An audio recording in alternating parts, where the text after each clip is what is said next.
সাত সকালে ব্রাশ করবো কিনা সকালবেলা নেমে পড়েছে আমার ব্লগ করাতে। কি অবস্থা আমার আগে।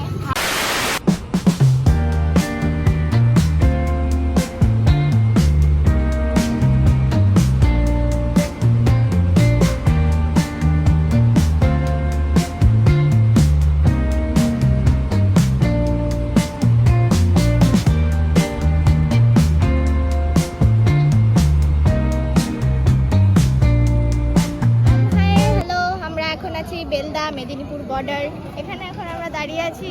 তো এখানে সবাই রান্না করছে, আমরা একটু পরে খাবো, খেয়ে আবার বাসে উঠবো, উঠে সোজা চলে যাব ওড়িশা মানে পুরী বিচ। তো গাইস এখন আমরা এমন একটা জায়গায় আছি যেখানে সমস্ত বাসের লোক এক জায়গায় হয়েছে রান্না করছে, মানে একটা আলাদাই পিকনিক স্পট লাগছে। পুরী যাওয়ার সময় এখানে একটা জায়গা পড়ে বেলদা মেদিনীপুর বর্ডার, এখানে দেখতে পাচ্ছ সমস্ত বাস এখানে আছে, যত টুরিস্ট। আর এখানে কিন্তু রান্না হচ্ছে, যত টুরিস্ট আছে সবার রান্না একটা জায়গায় হচ্ছে এখানে। সেই রান্না করে খাওয়া দাওয়া হবে, তারপরে এখান থেকে বাস ছাড়া হবে।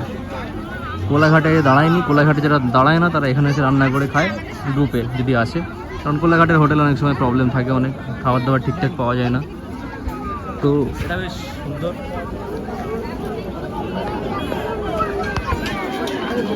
তো আমার এই দুই পার্টনার দেখতে পাচ্ছ এখানে ভিতরে লোকের এখন মেলা বসেছে বাস থেকে নেমে সামনে, কারণ রান্না হবে খাবে অনেকটাই সময় লাগবে। তো এবার চলো কোথায় রান্না হচ্ছে সেটা একবার চলো দেখিয়ে দিই তোমাদের। তো গাইস সেখানে সব রান্না বান্না হচ্ছে আমাদের, তার সাথে আরও অনেক যারা টুরিস্ট আছে বিভিন্ন গ্রুপের রান্না একসাথে হচ্ছে, যে যেখানে জায়গা পেয়েছে রান্না করতে শুরু করে দিয়েছে। অনেক লোক হয়েছে এখানে, আমাদেরও মনে হয় না রান্না করার জায়গা পাবো, আমাদের লোক এখন দাঁড়িয়েই রয়েছে, নামিয়েই যাচ্ছে। মনে হয় না আমরা আজকে এখান থেকে আমাদের জিনিসপত্র এখন নামানো হয়নি বা নামানোর স্কোপ পাইনি, এখানে অন্যদের এখন রান্না শেষ হয়নি সেই জন্য। তো এনাদের রান্না শেষ হবে, তারপরে এনারা খাবেন, তারপর আমরা স্কোপ পাবো। এখানে বেশ 2 ঘন্টা মতো যাবে মনে হচ্ছে, 2 ঘন্টা 3 ঘন্টা মনে হচ্ছে। এখানে একটি টমেটো রান্না করছে দাদু, টমেটোর চাটনি হবে মনে হচ্ছে, ওদিকে আলু ভাজা হচ্ছে। আমাদের মেনুটা কি জানো? আমাদের হচ্ছে ডাল আলু সিদ্ধ ভাত। ডাল আলু সিদ্ধ ভাত, এটা হচ্ছে আমাদের রান্না। তো এই সুন্দর জিনিস প্রথমবার এরকম এক্সপিরিয়েন্স করছি। এদিকে রান্না হচ্ছে, ওইদিকেও রান্না হচ্ছে, ওইদিকে যে যেখানে জায়গা পেয়েছে। এখানে ব্যাপারটা হলো বাস এখানে রাখতে গেলে পার্কিং চার্জ লাগে, তার সাথে এখানে রান্নার চার্জটাও ইনক্লুডেড থাকে, যে যার মধ্যে রান্না করে এখানে খেতে পারে। দেখতেই পাচ্ছ সুন্দর ব্যাপারটা। তো চলো আবার আগে দেখা যাক, রান্নাবান্না হোক, ততক্ষণ পর তোমরা একটু খেয়ে নাও, ডিনার করে নাও। আমরা এখন মিড ডে মিলের মতো থালা নিয়ে খেতে বসেছি, এখনো দেয়নি, থালা ফাঁকা, আসুক তারপরে। আমার সঙ্গে এরাও আছে, এই যে হ্যালো বলো। আমি এটা আমার ফ্রেন্ড হয় আর এটা আমার গেস্টু, আমি তো নাই হ্যালো বল। তো আমরা এখানে খেতে বসেছি, এখনো দেয়নি, ওই যে ভাত আসছে, ওই যে ওদিকে ভাত ডাল সব সার্ভ হয়ে গেছে আর আমাদের থালা ফাঁকা, কিছু নেই।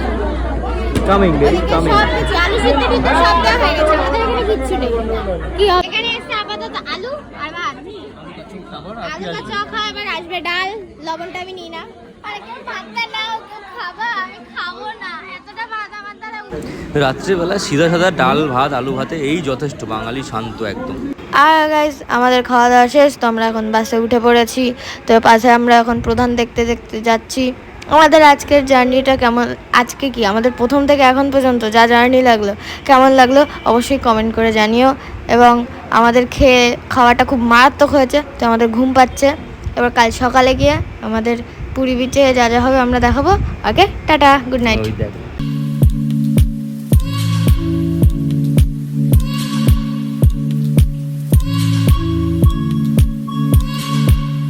তো সকাল এখন 5টা বাজে, ভোর ওয়েদার হয়ে গেছে, আর আমরা এখন পুরী ঢুকিনি কিন্তু কটকে ঢুকে গেছি, ভুবনেশ্বর।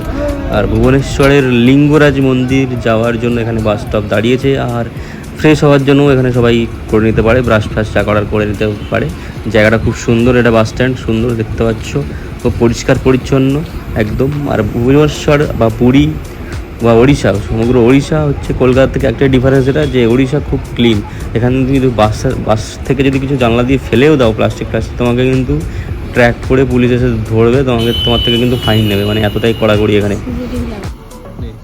সকালে ব্রাশ করবো কিনা সকালবেলা নেমে পড়েছে আমার ব্লগ করাতে। কি অবস্থা আমার আগে হাফ প্যান্ট গেঞ্জি পরে অবস্থা। কোথায় আছিস, কোথায় নামলি বল? জায়গাটা আমি জায়গাই জানি না, আমি তো ভাবলাম যে পুরী এসে গেছি, লাগেজ দিলে আমি বেরিয়ে আসছিলাম, তাও এটা নামিয়ে চলে এসেছি। This is Lingaraj temple and this is the template. এই যে এখানে লেখা আছে লিঙ্গরাজ টেম্পল, সাইডে 5:47। আর কিছু?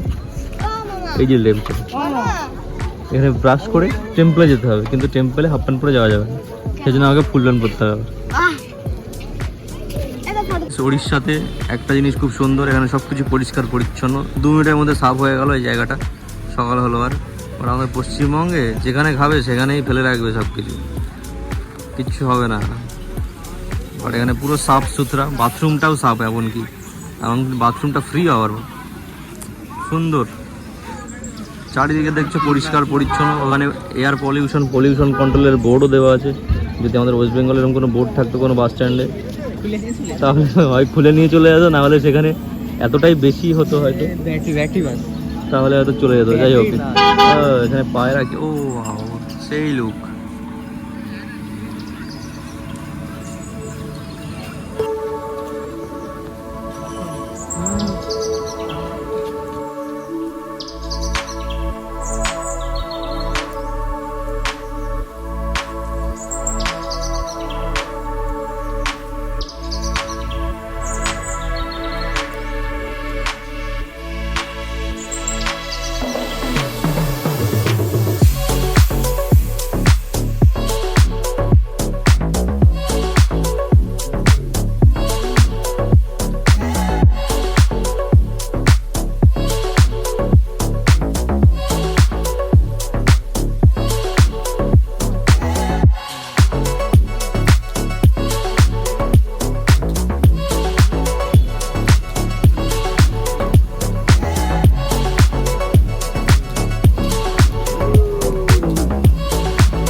এখান থেকে আরেকটা গাড়িতে যাবো, আমরা আবার সি বিচ থেকে তারপরে আমরা হোটেলে যাব।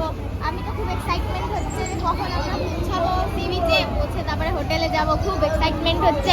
আর আমরা কমেন্টে জানিও যে তোমাদের কেমন লাগলো আমাদের জার্নিটা। আমার তো প্রচন্ড ভালো লেগেছে, অবশ্যই কমেন্ট। তো ফাইনালি সমুদ্র আমাদেরকে দেখা দিয়েছে। আর এই যে সমুদ্রের রাস্তার ধার দিয়ে আমরা যাচ্ছি, আর পাশে সমুদ্র, মানে সিনটা মানে সেই একদম সিনেম্যাটিক ব্যাপারে আছে ব্যাপারটার মধ্যে। বাস রাস্তার পাশেই জাস্ট সমুদ্র, মানে ওয়াটটা মানে ফার্স্ট সিনে যেটা মনে হয় না, প্রথম সিনেই একেবারে। তো guys, this is the view from the hotel. এখানে একটু আগে হনুমানটা ছিল, চলে গেছে কোথায়।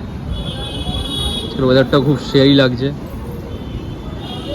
সামনে সব ছোটো বড়ো হোটেল আছে, এখানে বোধহয় লোকজন নেই, সব বন্ধ দেখছি, চার্জ হয়তো বেশি।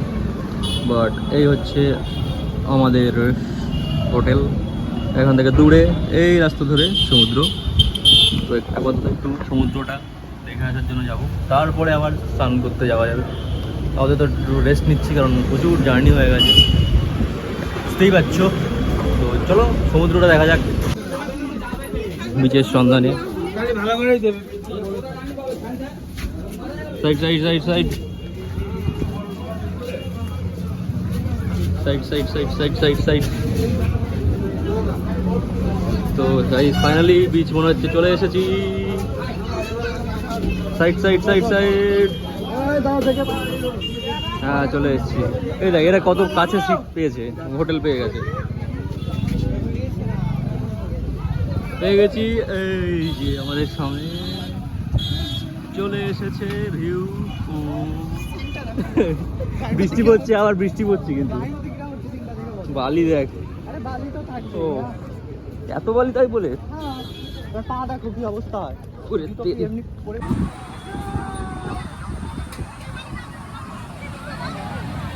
তো গাইস, হোয়াট এ ভিউ।